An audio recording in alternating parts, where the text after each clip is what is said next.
Medios UDEC. ¿Qué tal? ¿Cómo están? Muy buenas noches. Bienvenidos y bienvenidas a un nuevo capítulo de Medios UDEC, el programa editorial de los medios de comunicación de la Universidad de Concepción. El día de hoy vamos a hablar de interesantes temáticas en este espacio donde confluyen los medios y donde entregamos contenido desde Biobío y Ñuble para el resto del país. Nuestro primer tema va a estar relacionado con las actividades de conmemoración por los 50 años del golpe de Estado. ¿Qué se hizo aquí en la Universidad de Concepción? También te lo vamos a contar. Este jueves se podrían llegar a pagar hasta 100.000 pesos quienes infrinjan la restricción vehicular. Se acabaron los partes de cortesía. La Radio Universidad de Concepción está de aniversario, hay festejos esta semana, 64 años de una emisora histórica de nuestra zona. Y la negativa de familias complica la donación de órganos. El 86% ha expresado su negativa a donar los órganos de un familiar fallecido. Vamos a estar en el segundo bloque con una interesante invitada de nuestra zona, ligada por supuesto al ámbito de la salud y quien nos va a explicar qué es lo que está ocurriendo con esta temática. Me traslado a nuestra mesa para saludar a Paz Moraga, la festejada junto a todo su equipo esta semana. 64 años que van a estar celebrando, directora de la Radio UDEC. ¿Cómo estás, Paz? Pensando en los 65, porque ahí se viene la tremenda fiesta. Eso dicen, que uno ni siquiera festeja el año y ya está pensando en lo próximo. Sí, vamos a festejar, por supuesto. Felices, súper felices. Ya el jueves cumplimos 64 años, así que ahí preparando actividades. En octubre vamos a hacer una actividad con la comunidad la primera semana de octubre y ahora vamos a hacer una actividad con el grupo de la radio y también con algunos invitados, algo porque hay que celebrar, por supuesto. Por supuesto, yo también soy de esa idea, que hay que celebrar mientras se pueda. Uno que le gustan las celebraciones también, Jorge Enrique, editor general de Diario Concepción. Bienvenido, Jorge, ¿cómo estás? Bien, Carlos, bienvenidos y bienvenidas a todas las personas que están viendo esta hora nuestro programa Medios UDEC. Mis felicitaciones también a Paz cumpleaños el jueves. Por los 64 años. 65 años de edad de jubilación en Chile en el caso de los hombres. En este caso no para nada. Tiene cuerda para rato la Radio UDEC. Oye, y además semana de fiestas patrias, es como doble, triple celebración. Mira, el año pasado que hicimos el concierto con los 63 años y todo, y fiestas patrias después no, es mucho. Costó. Bueno, vamos a abordar por supuesto el aniversario de la 95.1 FM, la Radio Universidad de Concepción, pero queremos comenzar con lo que se ha vivido en las últimas horas y en los últimos días también, esta conmemoración, no celebración de lo que son 50 años ya del golpe de Estado en nuestro país, con una serie de conmemoraciones en nuestra zona, en Chile, pero también llamó la atención este año en particular todos los mensajes que llegaron de mandatarios internacionales, de ofrendas que se presentaron también en distintos lugares del planeta, 50 años del golpe que también tuvieron su homenaje, ¿cierto?, su conmemoración acá en la Universidad de Concepción a las familias de las víctimas. Diálogo y reflexión, ese fue el tono, Jorge, de lo que organizó la Universidad de Concepción. Diálogo y reflexión que también se replicó en las distintas actos y actividades que se realizaron en la zona Galo. Como tú señalas, bueno, hubo la delegación, el gobierno a nivel regional organizó un acto que también fue como la firma de este documento por los derechos humanos que se firmó ayer en la mañana. Bajo el lema de Nunca Más. Nunca Más. También hubo un reconocimiento en el gobierno regional, a cargo de Rodrigo Díaz, en el cual se reconocieron algunas figuras locales destacadas también, obviamente por el lado de la defensa de los derechos humanos. Sin embargo, igual me quiero detener en un par de hechos que también podría ser válido hablar hoy día como una especie de balance muy corto. Escuchamos mucho verdad, justicia, memoria, reparación y no repetición, como un lema que tal vez hemos escuchado por muchos años, sobre todo vinculada a esta deuda que se mantiene con las personas que están o los familiares de detenidos desaparecidos en Chile. También es interesante hablar de este reconocimiento que hubo después de muchos años que se transparentó que hubo una fuerte intervención de extranjera en lo previo al 73, bueno, directamente se liberaron archivos vinculados, vinculando a acción de la CIA, generando un ambiente de inestabilidad en Chile. Claro. Intervención, disculpa, de Estados Unidos en el ámbito político, también en la censura de la prensa. De la prensa. Y ese otro hecho que tú señalas al final ayer, tal vez pasó un poco desapercibido, pero me llamó mucho la atención este reconocimiento público de Televisión Nacional también esta intervención que hubo militar de las transmisiones en su época, también el reconocimiento a Augusto Olivares, el exdirector de TVN que falleció justamente en La Moneda junto con el expresidente Allende. Entonces, claro, un nunca más, hubo creo que una sensación de un poco más de verdad y tal vez honestidad en estos 50 años que tal vez antes, por lo menos yo no lo había percibido de esa manera. Puede que esté equivocado, pero creo que se avanzó, sí, hubo un avance en ese reconocimiento. Sí, estuvimos también en la ceremonia de la Universidad de Concepción, ceremonia oficial, son 50 actividades PAS que se programaron y también evidentemente tuvo un tono muy emotivo con la agrupación de familiares de detenidos desaparecidos, incluso con una destacada profesional como Paulina Veloso, ex estudiante de la UDEC, su pareja también detenido desaparecido, hace muy poco ella supo cuál había sido su causa de muerte, una historia evidentemente muy trágica.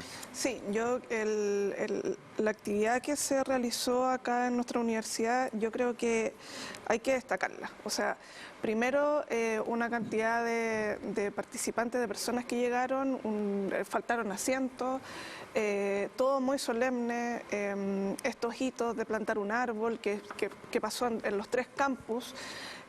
Y también la intervención, por ejemplo, de la señora Hilda, que es representante de los detenidos desaparecidos acá en Concepción, de los familiares, y de Paulina Veloso. Se agradecen, la verdad, escuchar sus testimonios, dar cuenta de lo que han pasado estos 50 años, porque una cosa es hablar lo que pasó durante la dictadura o lo que pasó específicamente el 11 de septiembre, y otra cosa es hablar de lo que ha sucedido durante estos 50 años, cómo han seguido las familias, cómo han seguido los abuelos, abuelas, hijos que perdieron a sus familiares o que no los han encontrado, que también es algo muy tremendo. Entonces la verdad es que yo creo que resultó una ceremonia hermosa con las intervenciones musicales que tuvimos con los niños cantando al final. Sí, eso te quería señalar, destacar a Neluz, que es un cuarteto donde está Marianela Hermoso. Camaño, parte de la Orquesta Sinfónica de la Universidad de Concepción, alumnos también de la Escuela Enrique Soro, una escuela artística de San Pedro de la Paz. Yo creo que también esos elementos que están ligados a la cultura, porque la cultura también se expresó el día de ayer. Hubo una represión evidentemente en dictadura, luego un florecimiento de la cultura a principios de la década del 90, pero la cultura también ha sido parte de poder sacar y liberar todos esos años de dictadura. Recordemos también las temáticas, los premios que han recibido cineastas, todo lo que se ha hecho en el ámbito musical, literario. Entonces, siento que comparto absolutamente contigo que fue una ceremonia que tuvo de todo, que estuvo muy bonita, muy emotiva dentro del contexto, evidentemente. Sí, yo creo que fue muy bien estructurada, digamos, creo que cumplió como los objetivos que se esperaban. Yo no tuve la oportunidad de ver, por ejemplo, las ceremonias que se realizaron, lo vi por redes sociales, digamos, las ceremonias que se realizaron en la Gobernación, la ceremonia que realizó el GORE, la Municipalidad de Concepción, y creo que la que se realizó acá en la universidad fue como la que convocó más gente, y es bonito ver eso, digamos. Ahora hay un dato también, la comunidad UDEC sufrió con más de 70 víctimas de la dictadura, eso también hay que recalcarlo, esta universidad fue intervenida, hubo mucha censura, mucha represión, mucho dolor, y yo creo que que eso también es destacable. O sea, la UDEC también por eso tiene la responsabilidad hoy de instalar estas actividades con el diálogo, siempre primando, un diálogo que hemos visto que ha costado mucho en el último tiempo en Chile, desde la clase política, ¿cierto?, hacia abajo, con la reflexión que siempre es necesaria también para avanzar. O sea, no podemos proyectar también este país si es que no están sanadas esas heridas del pasado. Y yo siento que a raíz también de todo lo que vivimos en estos 50 años, no sé si se acercaron esos puntos, no sé si hay un encuentro. La misma derecha chilena se restó de todas las actividades, fue comentado incluso internacionalmente. Entonces, claro, hubo actos muy emotivos, se releva la fecha, pero ¿qué tanto se ha acercado a esta sociedad que en el último tiempo estaba tan polarizada? Hay una frase que escuché por ahí, no recuerdo el sector político, me imagino que tiene que haber sido como de centro izquierda. Memoria es futuro. Yo creo que también esa frase para mí hace mucho sentido justamente con lo que señala Jalo. Sí hubo un sector que relativizó un poco este hito, digamos.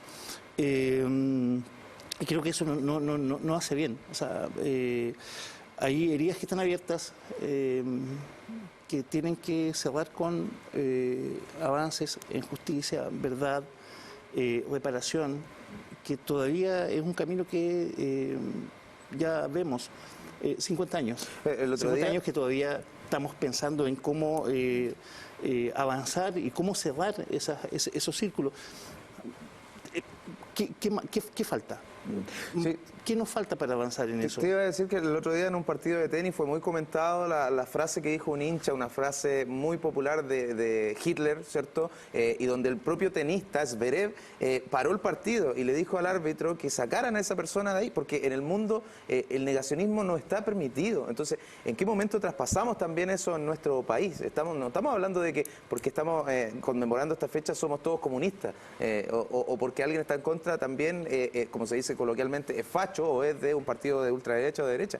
Esto tiene que ver con la humanidad, tiene que ver con violaciones a los derechos humanos de las personas. Yo creo que estamos en un espacio de tiempo, no solamente en Chile, sino que a nivel internacional también, donde yo creo que lamentablemente se atravesó un límite, digamos. Y en Chile lo hemos visto ahora con, como dices tú, el no reconocer, digamos, o el relativizar directamente lo que pasó, particularmente con los derechos humanos. O sea, hay personas desaparecidas, hay personas muertas, o sea, es algo que está, digamos, yo creo que nadie lo puede discutir, aunque lo estén discutiendo.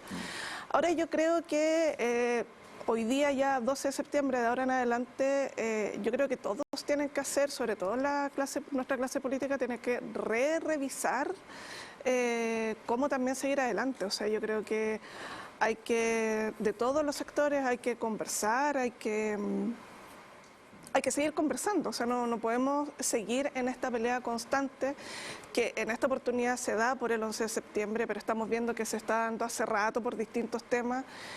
Y que finalmente quienes van a salir perjudicados, quienes salimos perjudicados con esto, con no ponerse de acuerdo, etcétera, etcétera, finalmente somos los chilenos y chilenas. Pues es súper complejo y lamentablemente yo creo en esa pregunta de que si quedamos...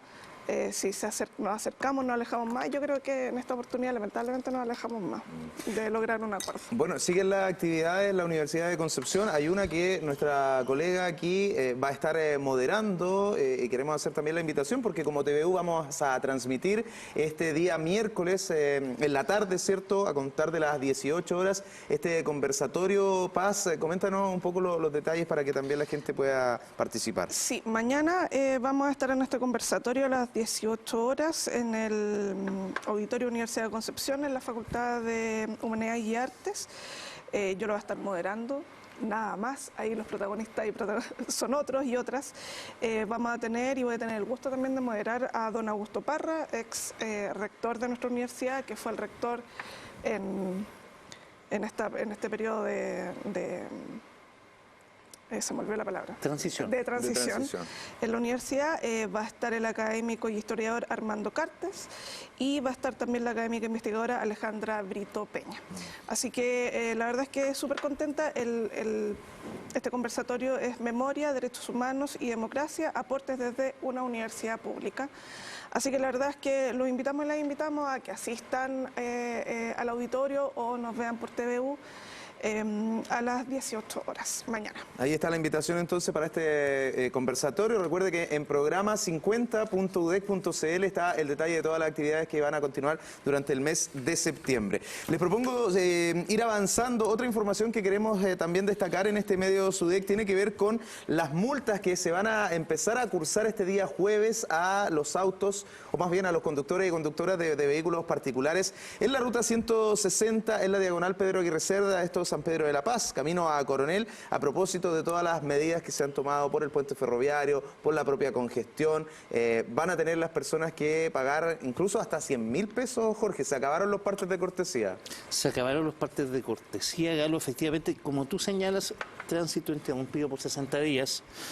A propósito del daño del puente ferroviario, una de sus cepas por el último sistema frontal. ¿Y eso qué ha significado? ¿Han tenido que salir más buses a la calle? Más buses. No hay biotren, digamos. Están los buses de acercamiento que funcionan desde San Pedro para cruzar hacia Concepción. La estación Juan Pablo II. Juan Pablo II con la estación Concepción, eso conectan. Eso por una parte, bueno, como tú señalas, es una restricción que funciona de lunes a viernes, ya entre las 7 y las 9 de la mañana en un horario, y entre las 17 y las 20 horas en otro horario. Horario punta. Horario punta, lunes a viernes. A excepción de los días feriados, que, bueno, ahí se entiende que hay menos flujo vehicular. Este control, esta fiscalización, está a cargo de Carabineros, la Seremía de Transportes y personal municipal. Lo que señalan hasta ahora con esta marcha blanca es que hay entre 70 y 80% de respeto por parte de los conductores, de no circular con los dígitos no permitidos, digamos. Por lo tanto, hay un 20 o 30% que no está respetando, que no cumple. Ahora, dato interesante. Esta es la segunda restricción que se aplica en el año. A propósito de lo mismo, también tuvimos lo que pasó en marzo con el tema del puente ferroviario. Nosotros en Diario Concepción solicitamos la información en relación a este primer periodo, digamos, de aplicación de restricción. Y hasta el primer semestre, digamos, 4.000 personas habían pagado multa por esta primera restricción. 4.000 personas. 4.000 personas. Habían pagado. Es un número alto. Un número alto. Es de esperar que haya una efectividad en lo que se plantea. Recordemos que en la primera restricción que hubo en marzo hubo muchos cuestionamientos por parte de conductores, incluido también el transporte público, que decían que esto no servía para nada. No sé si va a servir. Esa es la pregunta. ¿Tú vives en San Pedro? Sí. ¿Y qué te parece la restricción? A mí no me afecta. O sea, no me afecta porque no tengo que ir por esa ruta. Pero lo que sí hemos detectado es que hay menos flujo vehicular. Se nota. De hecho, yo creo que se nota más que con la restricción de marzo. Sí. Buen calibrado, entonces. Sí, porque por ejemplo, yo lo veo por los horarios en que por ejemplo, yo me voy hacia San Pedro, vengo hacia Concepción. Yo siempre voy calculando y ya me está demorando media hora, por ejemplo, en llegar a Conce, y ahora me estoy demorando 15 minutos aproximadamente, es como mucho más rápido.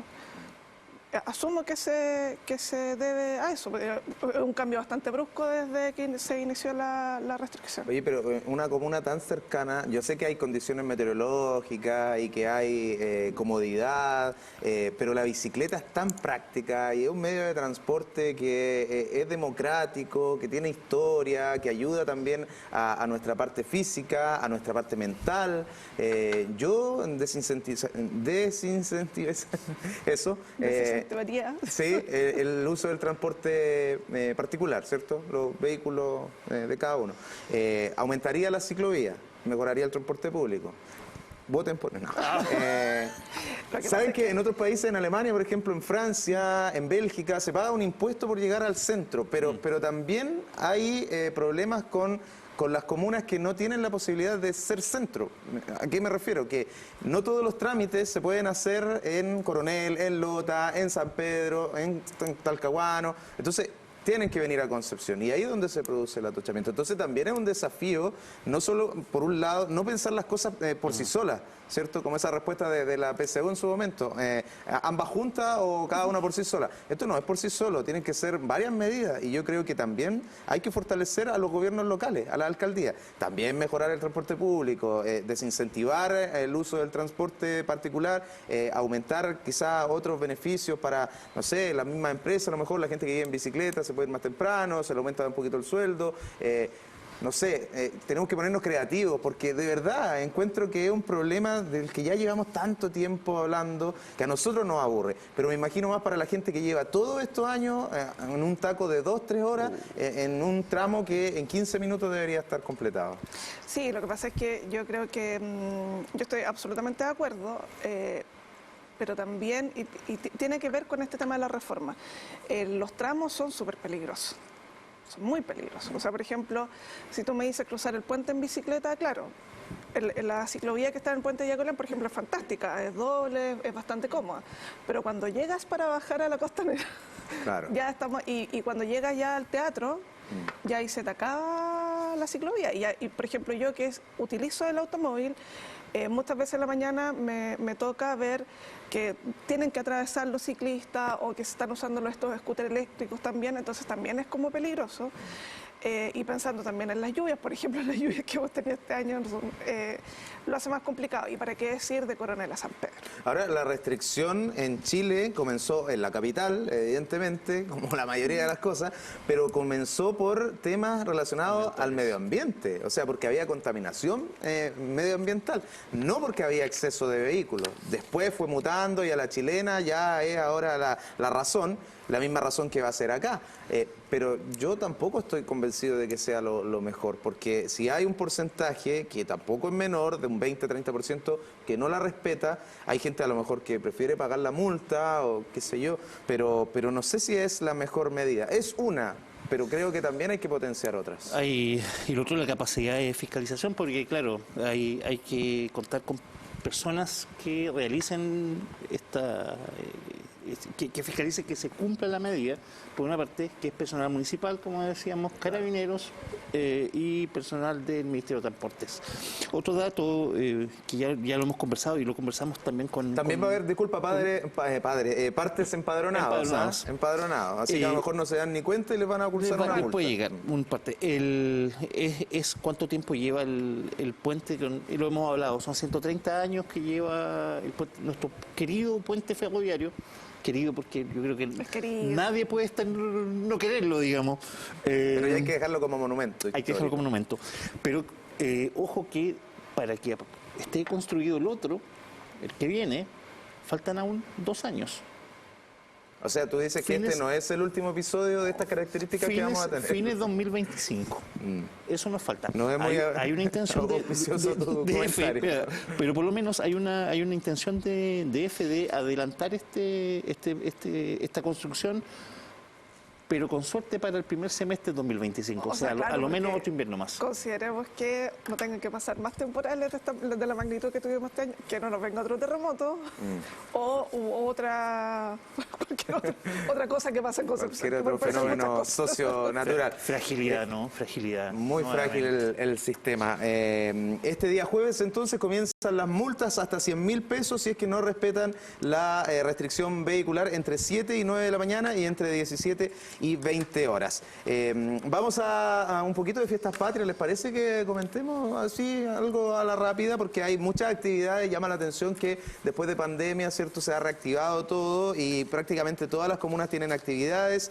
Solamente el 18 y el 19 son feriados irrenunciables, pero también queríamos enfocarnos un poquito en manejar bajo los efectos del alcohol, porque hay una percepción entre los chilenos y chilenas, tú tienes el dato preciso, Jorge, de que manejar bajo la influencia del alcohol, ¿cierto? Es la otra lejita que te había pasado. De manejar bajo la influencia del alcohol, ¿cierto? No es algo grave. Y yo creo que esto también tiene que ver con algo generacional preocupante y que en esta fecha, con 4 días de celebración, o 5, tomando en cuenta el viernes, podría arrojar cifras bastante tristes para nuestro país en términos de accidentes, atropellos y muertes por conducción en estado de ebriedad. Efectivamente, nuevamente, la idea es que finalizando este periodo que es largo, porque no son pocos días de celebración, hablamos de viernes, sábado, domingo, lunes, martes, a lo menos 5 días. El balance de accidentes no sea tan complejo. Esta campaña que entiendo que vamos a mostrar ahora, orienta justamente a prever o anticipar una de las causas principales de los accidentes en Chile, que también está vinculada obviamente al tema de la imprudencia, que no podemos dejarla de lado al momento de conducir, que también lo conversábamos un poco antes, que dentro de las causas de los accidentes aparecen como un problema que todavía no tiene solución. Educación vial. Educación vial, exactamente. ¿Tú tienes el dato preciso, Paz? Del tema del control de automovilista, la verdad es que llama mucho la atención las cifras, debo decirlo, porque como conductora y que también me gusta servirme algo socialmente, por supuesto. Pero no manejar, por supuesto. No cuando no manejar. Es que por eso llama la atención estas cifras que salen acá, porque entre el universo encuestado un 50% considera fácil evitar un control policial. Yo creo que el uso de las tecnologías obviamente ha hecho acrecentar esto, porque el Waze, el reporte policial, el reporte policial, etcétera. Antiguamente el cambio de luces también todavía se usa. ¿Todavía se usa? Todavía se usa. El otro día, de hecho, cruzando el puente, un camionero hizo cambio de luces y dije, ¿será porque o por otra razón y efectivamente estaba carabinero? Ya, el 50% dice que es fácil eludir el control. Es fácil eludir el control policial y claro, la respuesta es que se puede deber a las aplicaciones móviles y el 65% le tiene más temor a ser detenido por carabineros que a provocar un accidente. Imagínate, o sea, a pagar pagar una multa, claro, que sufrir un accidente, atropellar, matar a alguien o incluso morir o quedar con alguna lesión de por vida. O sea, dice que a provocar un accidente que puede ocasionarle daños físicos o incluso la muerte. No, encuentro increíble. Tenemos un spot del año 1992. ¿Qué estaba haciendo Jorge el año 92? No, yo todavía estaba estaba estudiando, pero estudiando educación, recién en el Liceo Enrique Molina. Pero ¿se acuerdan? Que cumple 200 años, Mira. Aprovecho un saludo a mi ex casa de estudio. Bonitos recuerdos. Secundario, bonito, 200 años. Muy bonito. Los quiero invitar a recordar, Paz, este comercial. Bueno, tú estabas recién entrando al colegio, así que ¿Cómo que entrando? ¿No? Estaba en enseñanza. No quería evidenciarte, colega. Básica. Le invito a recordar este spot famoso de Carabineros de Chile, año 1992, campaña relacionada con la conducción y con el consumo de alcohol.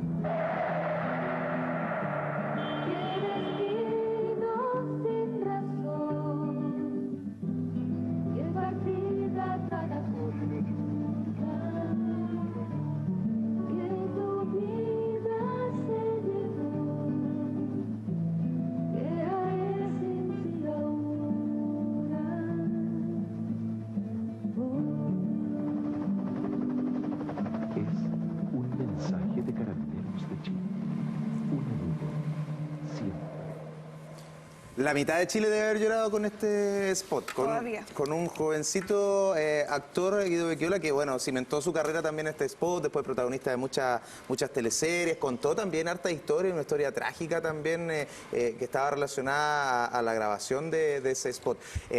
¿Cuál es la novedad? Es que él dice, y la campaña dice, que 30 años después no ha cambiado la situación. Tenemos el siguiente video, que es una campaña 2023 y obviamente vinculada y relacionada con lo que vivimos ese año 92.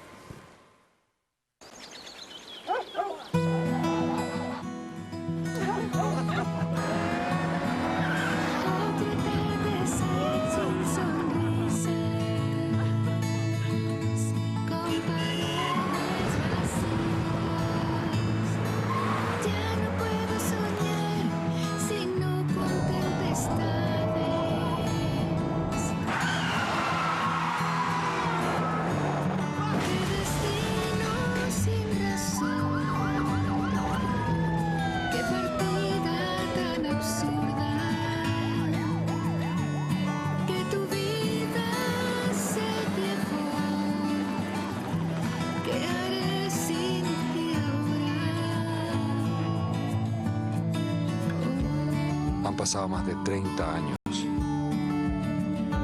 y aún no aprendemos.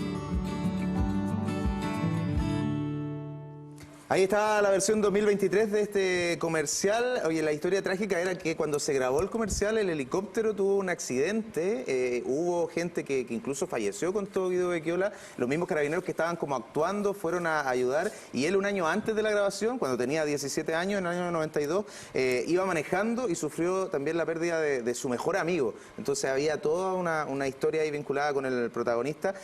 Nos sumamos, por supuesto, a esta campaña del Consejo Nacional de Televisión, del Gobierno de Chile, y a todo lo que se puede hacer para que no suframos más pérdidas de este tipo.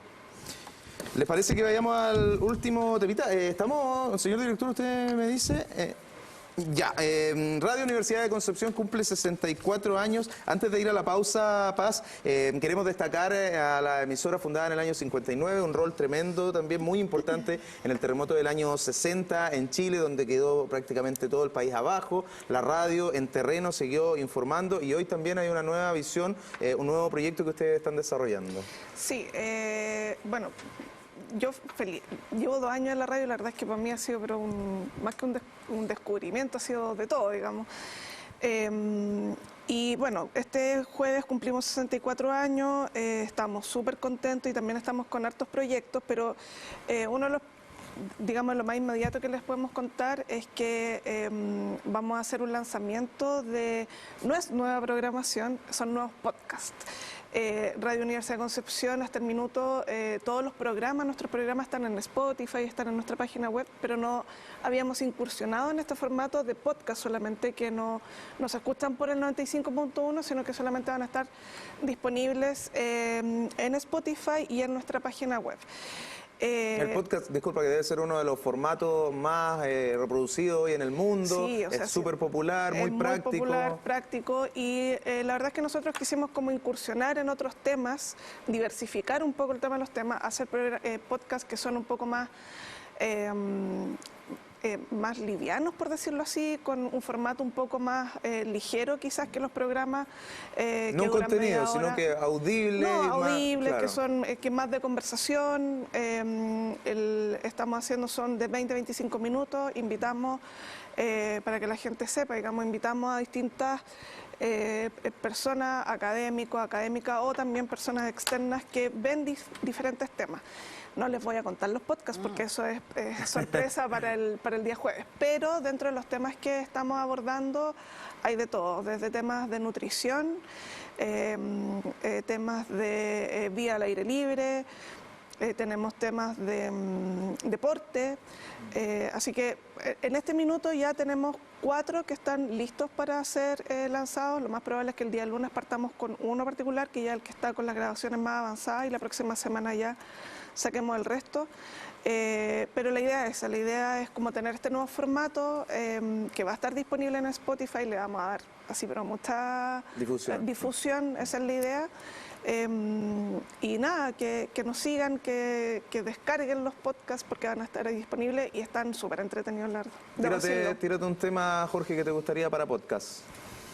De hecho, creo que me gustaría escuchar voces, que ya lo hicieron en todo caso, voces que tengan registro en la radio, pero que no han salido o que están todavía... ¿Archivo histórico? Sí, todavía están escondidas por ahí, me imagino que hay. Voy a hacer... hay algo por ahí. Pero voy a hacer un pequeño, no sé, recuerdo de una persona que también pasó por la radio, que es el exintendente Fernando Castillo Velasco, también fallecido, víctima de tortura, sí, dictadura en noviembre del 73. Fue director de la radio durante también el periodo del expresidente Allende y también mi respeto al personaje, digamos, en términos de también en un proceso histórico, tanto la universidad como el país estuvo a cargo de una radio histórica con todo el peso de la historia que tiene hoy día, que es espectacularmente maravilloso. Sí, esa es una característica especial que ha transitado por distintos momentos de la historia de nuestro país, movimientos políticos, sociales, culturales, deportivos, hoy también actualizada y toda su programación y contenido en radioudec.cl. Yo propongo el tema de la donación de órganos porque es importante conversarlo en familia, también en televisión, y por eso a la vuelta vamos a estar hablando de esta negativa de las familias que está complicando la donación, particularmente en el Hospital Guillermo Gran Benavente, el hospital regional de nuestra zona. 86% está negando, ¿cierto?, a donar los órganos de sus familiares.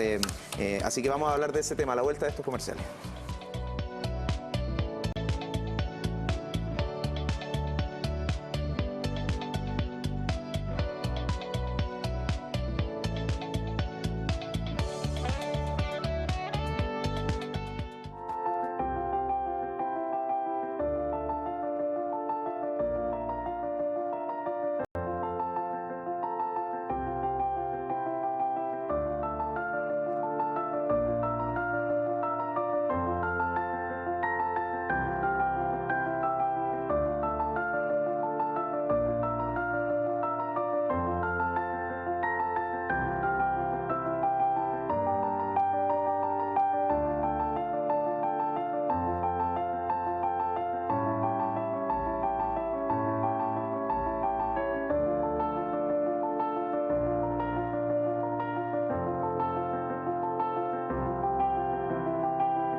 A partir de las 22 horas, TVU Televisión Universidad de Concepción está autorizado para emitir programación para mayores de 18 años.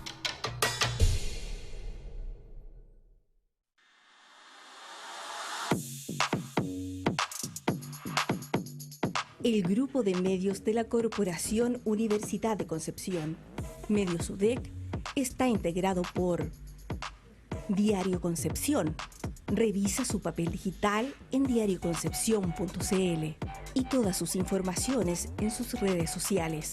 TVU, Televisión de la Universidad de Concepción. Sigue sus señales en televisión, cable operadores y redes sociales. Radio UDEC 95.1 FM, radioudec.cl y todas sus redes sociales. Y La Discusión, el diario más leído de la región de Ñuble.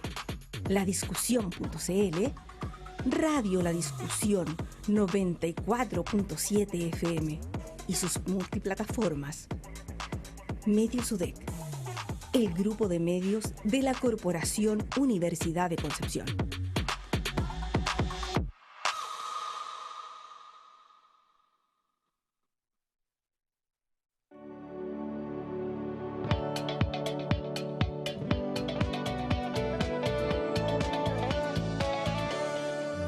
UDEC. Ya estamos de regreso en Medios UDEC, el programa donde confluyen los medios de comunicación de la Universidad de Concepción. Estamos con el editor general de Diario Concepción, con la directora de la radio UDEC y también con la jefa del Departamento de Gestión Hospitalaria, enfermera matrona Liliana Urbina, para hablar de la donación de órganos. Liliana, gracias por aceptar la invitación. ¿Cómo te va?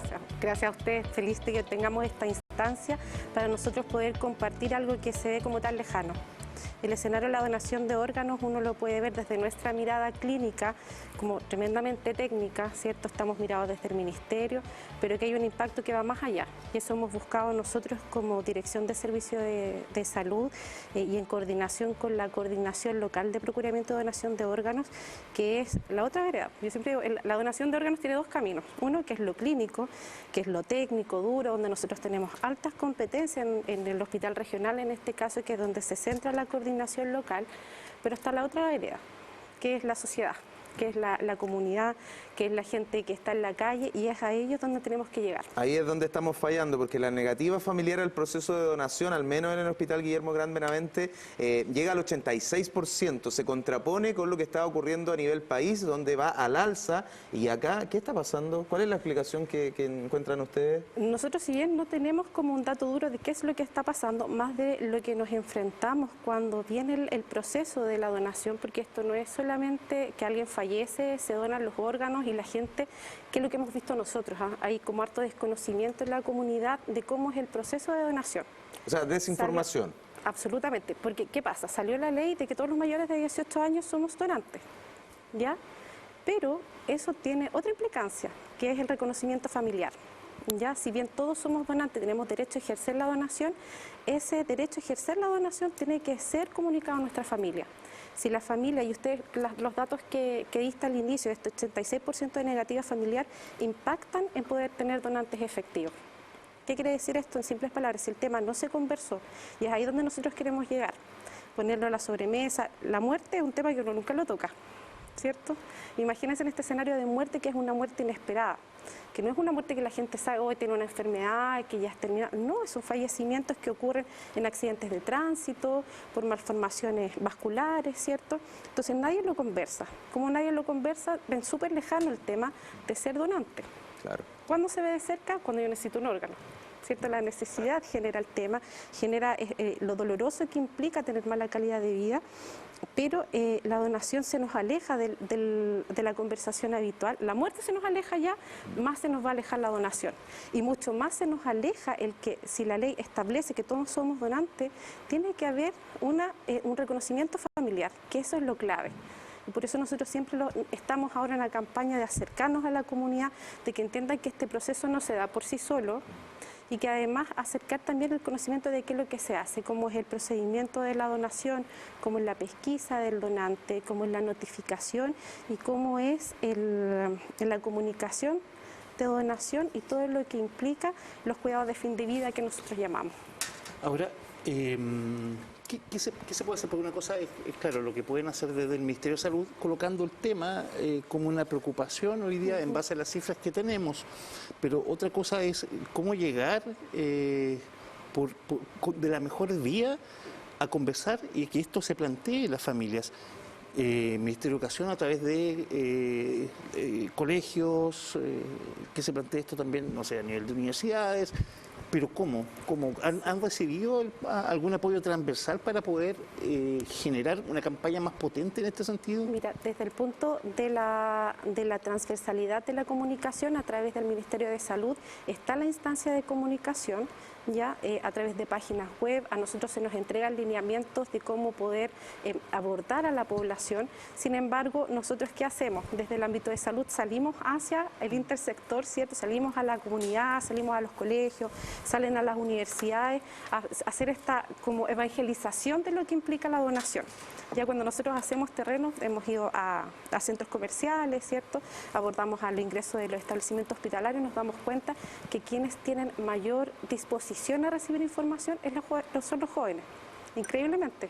Ya que uno de repente los ve como más enajenados de esto de las condiciones de salud, son los que están más receptivos, pero sigue este desconocimiento. Y ahí es donde nosotros nos enfocamos, nosotros como agentes en el fondo, tenemos que informar a la comunidad en nuestra responsabilidad social, en nuestra responsabilidad también como funcionarios de salud, poder llevar esta información, aclarar las dudas que tienen, porque principalmente, claro, está este ámbito que uno dice, pucha, a lo mejor quizás ustedes mismos no sabían de que hay que tener el reconocimiento familiar, y un reconocimiento familiar que está determinado legalmente quiénes son los que pueden decir si es donante, ¿ya?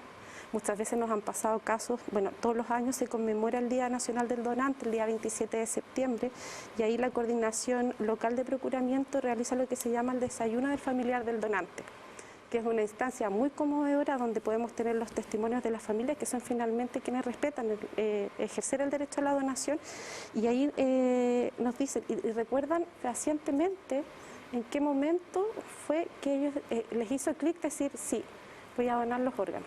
Le hicieron la comunicación de donación, este equipo de expertos que va del hospital, y ellos dicen sí, ella era donante, porque una vez estábamos almorzando y ella dijo que quería ser donante. Entonces, y lo que más hemos visto que sí impactó fue una campaña que hizo un canal de televisión, no sé si lo recuerdan, que esto iba asociado a la canción de Fito Páez, ¿cierto? Que nosotros siempre lo recordamos, el Dar es Dar, y que generó alto impacto. ¿Ya? Yo recuerdo, hicieron una campaña, no recuerdo si fue una campaña o cuando se decidió poner si era uno donante en el carnet de identidad. Yo me acuerdo que tenía 18 años, pero para mí fue como el hecho de decir que soy donante y que dijera que era donante. Yo pensaba que con eso bastaba ahora tenerlo, y de hecho fue una conversación familiar en ese minuto. No hay otra alternativa, como por ejemplo, no sé, dejar algo ante notario, o sí tiene que un familiar aceptar la... Sí o sí está el condicionante ante esta ley de que tiene que tener el reconocimiento familiar, donde tenemos el caso del no, en el caso de que se haya expresado en notaría que no quiero ejercer mi derecho a ser donante, y ahí queda en un registro nacional de no donantes. Ay, o sea, si yo puedo, lo dejo. Claro, si yo no soy donante, lo dejo registrado, hago mi documento en notaría, que eso también la gente no lo sabe. Se necesita el documento notarial. Exactamente, pero y como les contaba en un momento que es tan difícil el escenario en que se producen estos fallecimientos, que la gente necesita un abordaje familiar distinto. ¿Ya? Es un abordaje que lo realizan gente que está capacitada, vienen del Ministerio de Salud a capacitar a los clínicos, a los médicos, a las enfermeras, la coordinación local. Ellos ya tienen años de experiencia en esto, porque es súper difícil, porque es un escenario en el que nadie estaba preparado. Claro, o sea, hay un shock de por medio. Exactamente, entonces conversar con la familia, decirle, aquí no es tan simple como que salgo y ya se muere gente, listo, le saco los órganos. Claro. No, hay que conversar con ellos, hay que desmitificar muchas cosas, que eso también nosotros lo trabajamos. ¿Y te parece, Liliana, Jorge, Paz, si es que desmitificamos? Porque preparamos una gráfica. Mira, me voy a poner de pie para mostrarte algunos mitos. Tú nos vas señalando, Liliana, por favor. Si soy donante, los equipos de salud no harán esfuerzos por salvar mi vida. Falso. ¿Mito o realidad? Falso. Falso, absolutamente. Falso, absolutamente falso. Y tiene que ver porque los donantes se generan en una condición de muerte encefálica. ¿Ya? La muerte encefálica es un criterio clínico irreversible, esto no lo va a mejorar nada, y tiene exámenes de apoyo y evaluación de especialistas que hacen que el diagnóstico así sea. Entonces no es que ahí lo dejamos. Mito súper común. Mito súper común, pero que desmitificamos aquí. Mito 2.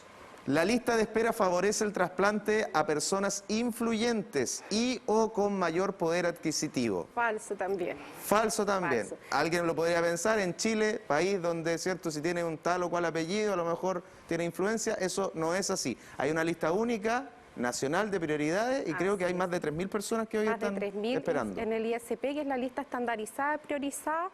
Nosotros también manejamos los requerimientos locales a nivel del hospital regional, cuántos son. ¿Y acá, disculpa, cuántos tenemos? ¿Cuántas personas? Acá, mira, dentro de los principales teníamos hasta el último corte de la información 3 personas que requieren trasplante de corazón, tenemos 70 de riñón, que no es menor, no es menor, 70 riñón, y 90 de córneas. Muy bien, sigamos avanzando. ¿Nos quedamos con el mito 3 o pasamos al 4? Como tú quieras. Teníamos el mito 3. Vamos a volver a la otra gráfica. ¿Existe tráfico de órganos y tejidos en Chile? No, tiene toda una coordinación, que de hecho nosotros manejamos una coordinación nacional de procuramiento y trasplante. Entonces toda la lista está priorizada a través del ISP y cada vez que hay un donante efectivo, esto se notifica a nivel nacional. Muy y ahí bien. se genera esta coordinación en ambas partes. Mito 3 entonces, entregado y clarificado por nuestro profesional. Pasamos a la segunda lámina con los últimos 3 mitos. El mito 4, todas las religiones rechazan la donación de órganos y tejidos. No, el rechazo de la donación de órganos, como les dije antes, no tiene que ver con una condición de religión, sino es más bien con el ámbito legal, y el único aspecto para decir que yo no soy donante y que no puedo no quiero ejercer el derecho a la donación es mediante el documento notarial. Perfecto. Mito 5. Al donar órganos y tejidos el cuerpo queda desfigurado e irreconocible. Oye, ese es un tema también falso, ese mito, y es un tema que se aborda bastante con la familia, porque tiene que ver cómo voy a ver a mi ser querido, que yo no esperaba que se muriera, que hice todo mi acto de solidaridad, de amor más profundo a la humanidad en donar sus órganos, y que yo no lo pueda, tiene que ver con el duelo, pero no es así. En el fondo, y ahí se le explica, lo que va a quedar es como con una lesión quirúrgica no visible, pero no va a quedar irreconocible. Y el último mito es la familia debe pagar por la donación. Mito 6. Falso también, la donación no tiene ningún costo para la familia. Todo eso lo asume el establecimiento y MinSal. Pregunta, o también lo planteo como tema. Si hay un 86% de negativa de las familias a la donación, ¿no será necesario hacer un cambio legislativo ya a un procedimiento que en la práctica se corroboró que no está funcionando ni está cumpliendo su objetivo? ¿Hay alguna preocupación del gobierno, de parlamentarios, que son las vías que tenemos para conseguir cambio legislativo en este sentido de ir mejorando la legislación actual? ¿Ustedes tienen algún tipo de feedback con eso? No, desde esa mirada no. Ahora, ¿qué es lo que yo supongo que pueda tener un nexo que todavía nos contenga? Es que a nivel nacional ha aumentado la tasa de donación. Y tenemos servicios algo está pasando algo aquí. está pasando localmente y por eso hemos salido, por eso buscamos, porque en realidad hay que dilucidar y también la coordinación está haciendo estudios específicos, porque si fuera a nivel país, quizás se abordaría desde el punto de vista legal, pero por ejemplo tenemos el Servicio de Salud Reloncaví que tiene una tasa de donación altísima. Nosotros tenemos contacto con ellos, hacemos reuniones periódicas con el Ministerio y ellos, ¿qué vemos nosotros? Que hay una sensibilización a la comunidad muy potente. Muy potente. Nosotros estamos tratando de seguir este camino, ¿cierto? Pero a nivel legislativo no...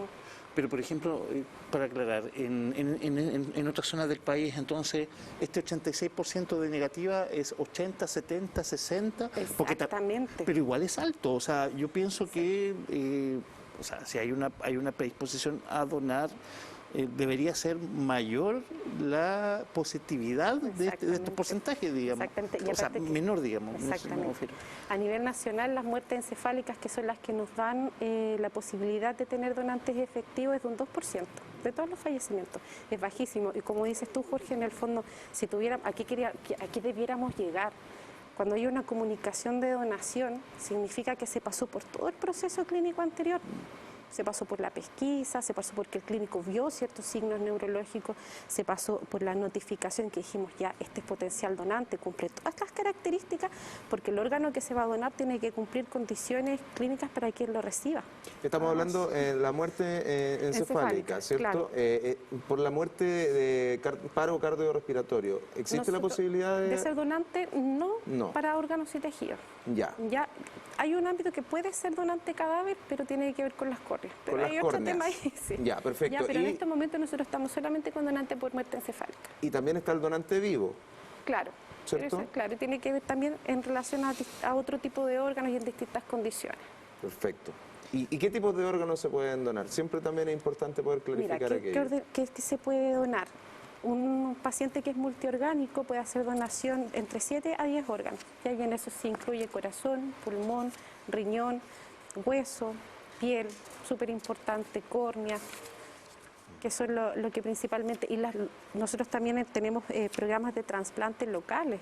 Entonces resulta que ¿en qué escenario estamos?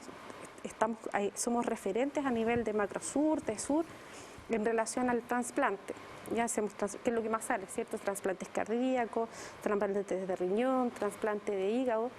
pero nosotros también tenemos que generar donantes, el insumo, como yo me junto con las colegas que son las jefas de las dos unidades, entonces yo les digo, es como una lucha en buena, así, dame, porque yo necesito trasplantar. Y ahí también con ese mismo dato se desmitifica el tema del tráfico de órganos y todo.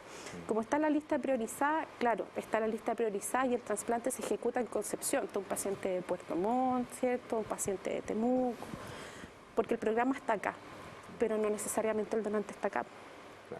Milena, ¿tienen claridad cuáles son los principales motivos para decir que no de la familia? Mira, esto se estudia caso a caso, ¿ah?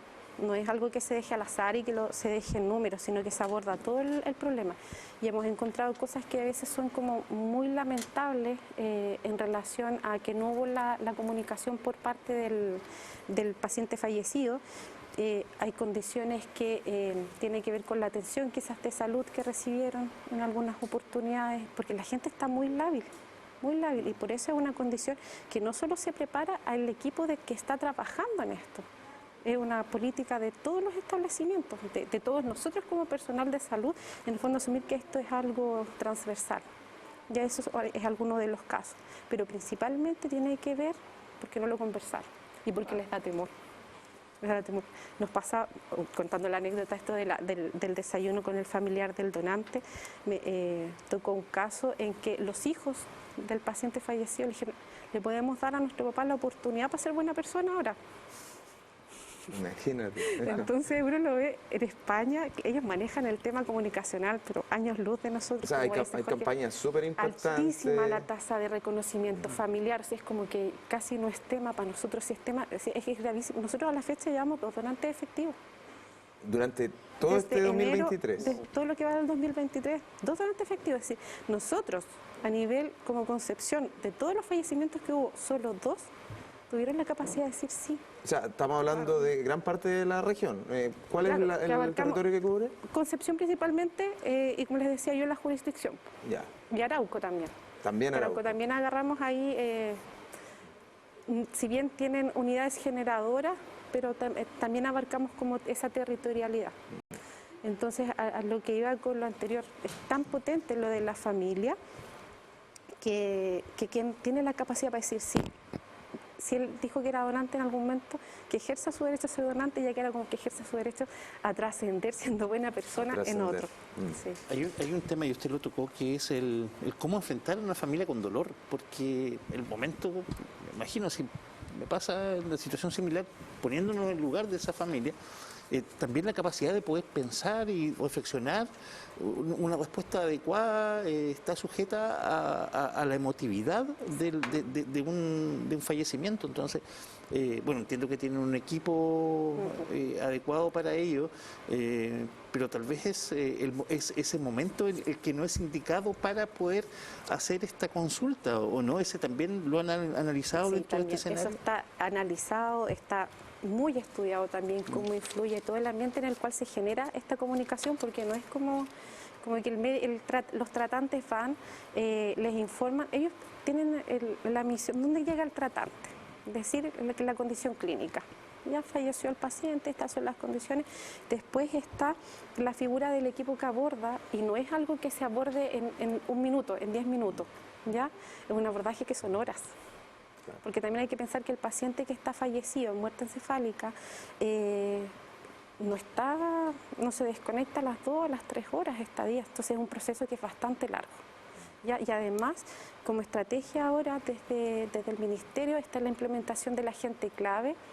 Es tan difícil trabajar el tema de la muerte, es tan difícil abordarlo en un escenario en que no se está preparado, en que en general nosotros como estructura de salud todavía estamos quizás al debe en muchas cosas, pero tiene que ver con esto de humanizar la atención. ¿Ya? Y está esta figura del agente clave que también se forma, el Ministerio interviene de distintas maneras en cómo poder uno ir empoderándose y comunicar esto. ¿Ya? Que de repente son las habilidades que menos se tienen en salud. Yo creo que aquí todos todos los que no son del área, uno de repente trata siempre de decir ya, pero ¿cómo lo traduce uno? ¿Cómo lo baja? ¿Cómo lo adopta? Bueno, pero para eso también están instancias como esta. Evidentemente también es un tema que no podemos abordar en pocos minutos, pero que queremos instalar y queremos, como decías tú, Liliana, que esto se converse con la familia, que es el círculo, ¿cierto?, más cercano y que va a tener también el poder de determinar si se cumple o no la voluntad de esa persona. Liliana Urbina, jefa del Departamento de Gestión Hospitalaria, aquí en el Hospital Guillermo Grande Benavente, muchas gracias por habernos acompañado el día de hoy. Muchas gracias a ustedes, así que les dejo la pregunta, si son donantes. Y va a quedar grabado, ¿ah? Si son Paz donantes. Moraga, directora de la Radio UDEC. Donante y conversado. Muchas gracias por habernos acompañado hoy. Muchas gracias y no se pierdan la programación de aniversario este 14 de septiembre. Vamos a estar muy atentos a aquello. Jorge Enríquez, editor de Diario Concepción, ¿donante? Entiendo que sí, pero no está conversado, lo voy a conversar hoy día mismo. Tarea para la Hoy mismo lo vamos casa. a Tarea conversar. para la casa. ¿Edgardo, donante? Absolutamente. Hace muchos años también conversado en familia, sí. La muerte es un tema que la verdad que lo he tratado de acercar y asimilar como parte de nuestra vida finalmente. Así que también la tarea para todos ustedes. Liliana no le vamos a preguntar porque sabemos la respuesta, ¿cierto? Soy donante y mi familia lo sabe. Eso. Es lo más importante. ¿Y ustedes son donantes? ¿Su familia lo sabe? Muchas gracias, buenas noches.